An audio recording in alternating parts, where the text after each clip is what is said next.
को आने वाले नतीजों पर है और सोमवार को निफ्टी की 3 कंपनियां और वायदा बाजार की 5 कंपनियों के नतीजे आएंगे। रिजल्ट प्रीव्यू के लिए हमारे साथ जुड़ रहे हैं दीपाली राणा, कंचन नौटियाल और मिताली जैन। देखिए स्पेशल विंडो हमारा ये रिजल्ट प्रीव्यू का। चलिए पहले दीपाली जी के पास चलते हैं और दीपाली जी समझते हैं कि आयशर मोटर्स, स्कॉट्स कुबोटा के नतीजे कैसे रह सकते हैं। दीपाली जी बताइए। आयशर मोटर्स से अच्छे नंबर एक्सपेक्टेड हैं। सेल्स और मुनाफे में 23 से 24% की ग्रोथ आ सकती है वाई बेसिस पे।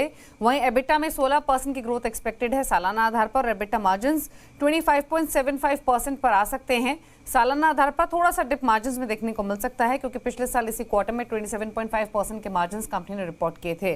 दरअसल जो डोमेस्टिक वॉल्यूम्स में रिकवरी देखने को मिली है, एक्सपोर्ट्स में रिकवरी देखने को मिली है, उसके कारण नंबर्स अच्छे रहेंगे। रॉयल एनफील्ड बिजनेस काफ़ी अच्छा करेगा। डोमेस्टिक वॉल्यूम्स जो थे वहाँ तो ग्रोथ रही थी, लेकिन इंटरनेशनल मार्केट्स में आरी वॉल्यूम्स में काफ़ी अच्छा कमबैक हुआ है इस क्वार्टर में। ओवरऑल जो वॉल्यूम्स रहे इस क्वार्टर में, वहाँ 19% के आसपास की ग्रोथ रही। एक्सपोर्ट्स इस क्वार्टर में ऑलमोस्ट डबल हुए सालाना आधार पर और डोमेस्टिक मार्केट्स में प्रिसाइसली 13% के आसपास की ग्रोथ रही है। हालांकि जो एवरेज सेलिंग प्राइस रहा आरी का वो थोड़ा सा कम हो सकता है क्योंकि जो पूरा पोर्टफोलियो है उसमें 350 सीसी बाइक्स का मिक्स ज़्यादा है जहां पर मार्जिन्स उतने अच्छे नहीं रहते हैं, तो इसलिए जो एवरेज सेलिंग प्राइस है वो थोड़ा सा डिक्लाइन होकर आ सकता है। लेकिन इंटरनेशनल मार्केट्स में काफ़ी अच्छा कमबैक किया है रॉयल एनफील्ड में, जिसकी वजह से नंबर्स अच्छे रिपोर्ट करेगी आयशर मोटर्स। वहीं अगर कमर्शियल व्हीकल बिजनेस देखें तो VECV के रेवेन्यूज़ फ्लैट रह सकते हैं सालाना आधार पर। वहीं एबिटा और पैट मार्जिनली डिक्लाइन भी हो सकता है, लेकिन आरी ग्रोथ सपोर्ट करेगी अर्निंग्स को, इसलिए अच्छे नंबर्स एक्सपेक्टेड हैं।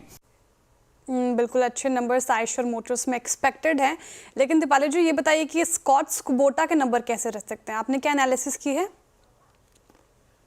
स्कॉट्स के नंबर्स को देखें तो यहाँ भी नंबर्स बेहतर एक्सपेक्टेड हैं। जो सेल्स हैं वहाँ पर 31 से 32% की ग्रोथ आने की पॉसिबिलिटी है वाई बेसिस पे। मुनाफा 11% ग्रो हो सकता है। वहीं एबिटा में भी 16% की ग्रोथ वाई बेसिस पे एक्सपेक्टेड है।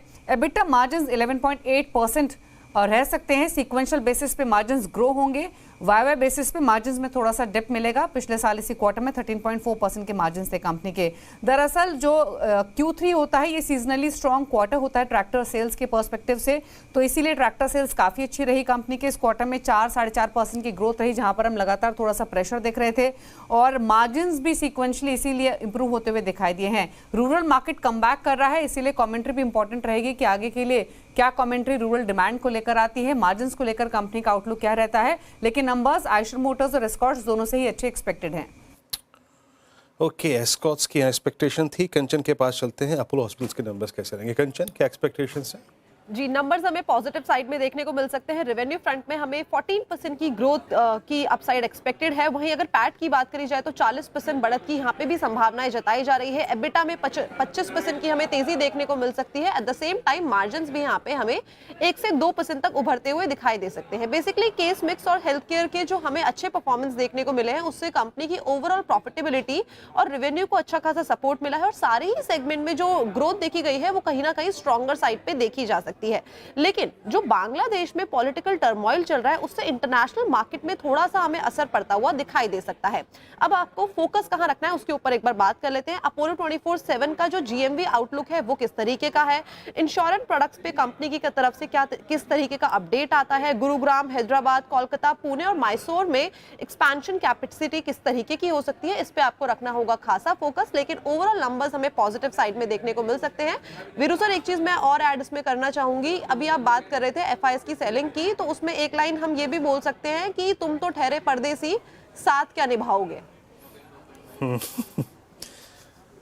श्रेया लगता है अभी मुशायरे से आई है एकदम से निकल के। ये क्या कहते हैं, ये कंचन है। हाँ। सही है, सही है। ट्रेनिंग में अंडर ट्रेनिंग है ये। और क्या बचा है? मिताली के पास क्या है श्रेया? हम मिताली अब ग्रासिम के नतीजे बताएंगे। मुझे लग रहा है मिताली आप भी क्या शुरुआत करेंगे शायरी के साथ?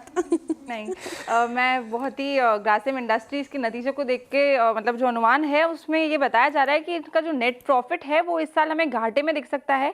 रेवेन्यू में हालांकि 25% का इजाफा देखने को मिल सकता है, लेकिन एबिटा में 25% की गिरावट की उम्मीद जताई है। एबिटा मार्जिन्स में भी 300 बेसिस पॉइंट्स की गिरावट की यहाँ उम्मीद जताई गई है।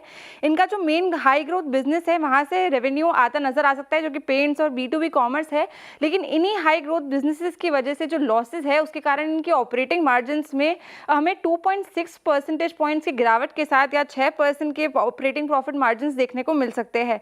साथ ही जो विस्कोस स्टेबल फाइबर सेगमेंट है वहाँ पे वॉल्यूम 7% और रियलाइजेशन 6% ईयर ऑन ईयर के अनुमान लगाए गए हैं, जबकि केमिकल सेगमेंट का जो वॉल्यूम है वहाँ पे 2% और रियलाइजेशन 12% की उम्मीद जताई गई है।